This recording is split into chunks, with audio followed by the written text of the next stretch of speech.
အားလုံးပဲမင်္ဂလာပါဒီဗီဒီယိုမှာတော့ geometry သင်ချာပုဒ်စာတစ်ပုဒ်ကိုတက်ပြသွားမှာဖြစ်ပါတယ်ပြချက်တွေက trigon ABC က3နာညီtrigonဖြစ်ပါတယ် trigon CDE ကလည်း3နာညီtrigonဖြစ်ပါတယ်အမှတ် A နဲ့ D ကိုဆက်တယ်အမှတ် B နဲ့ E ကိုဆက်တယ်သူတို့ခြားထဲမှာရှိတဲ့ထောင့် AFE ကိုရှာရမှာပါပုံထဲမှာတော့ X လို့ပြထားပါတယ်အခုစပြီးတော့ဒီပုဒ်စာကိုတက်ပါမယ်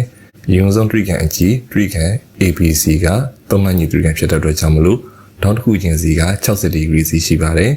ထောင့် A ထောင့် B ထောင့် C က60 degree ပါဒီတိုင်းပါပဲ trigon အတိအကျဖြစ်တဲ့ CDE က3နာညီtrigonဖြစ်တဲ့အတွက်သူတို့ရဲ့ထောင့်တစ်ခုချင်းစီကလည်း60 degree စီရှိပါတယ်ထောင့် C ထောင့် D ထောင့် E 60 degree စီရှိပါတယ်အခုဆက်ပြီးတော့BCD ဆိုတဲ့မြင်းဖြောင်းမှာတောင်းစီရကန်ဆောင်ရတဲ့တောင်းတွေကိုကြည့်ပါမယ်။မြင်းဖြောင်းတစ်ခုမှာဆိုရင်180 degree ရှိပါတယ်။တောင်း ACB နဲ့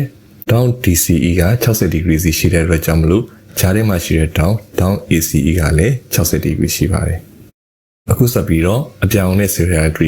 trigon ACD နဲ့အဝါရောင်နဲ့ဆွဲထားတဲ့ trigon BCE အဲ့ဒီ trigon နှစ်ခုကိုကြည့်ပါမယ်။ဦးလို့ကြည့်ရလဲအောင်လို့အဲ့ဒီ trigon နှစ်ခုကိုအပြင်ကိုထုတ်ပြီးတော့ကြည့်ပါမယ်အပြောင်နဲ့ဆွဲထားတဲ့ trigon မှာအနာ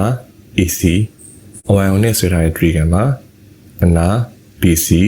အဲ့ဒီအနာနှစ်ခုကတူပါတယ်သုံးနာညီ trigon ရဲ့အနာတွေပဲဖြစ်လို့ပါအပြောင်နဲ့ဆွဲထားတဲ့ trigon မှာရှိတဲ့အနာ CD နဲ့အဝါရောင်နဲ့ဆွဲထားတဲ့ trigon မှာရှိတဲ့အနာ CE အဲ့ဒီအနာနှစ်ခုကလည်းတူပါတယ်သုံးနာညီ trigon မှာရှိတဲ့အနာတွေပဲဖြစ်လို့ပါ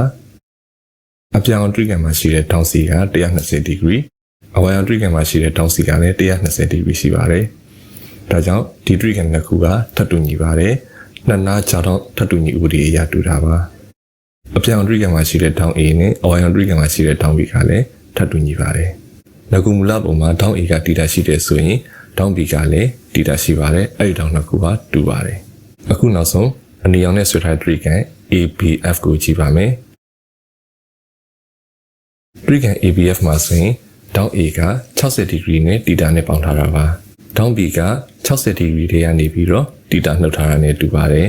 trigon ABF မှာ BF မြင်းကိုဆက်ပြီးတော့ဆွဲလိုက်မယ်ဆိုရင် X ဆိုတဲ့ထောင့်ရပါတယ် exterior angle theorem အရဆိုရင်ထောင့် X က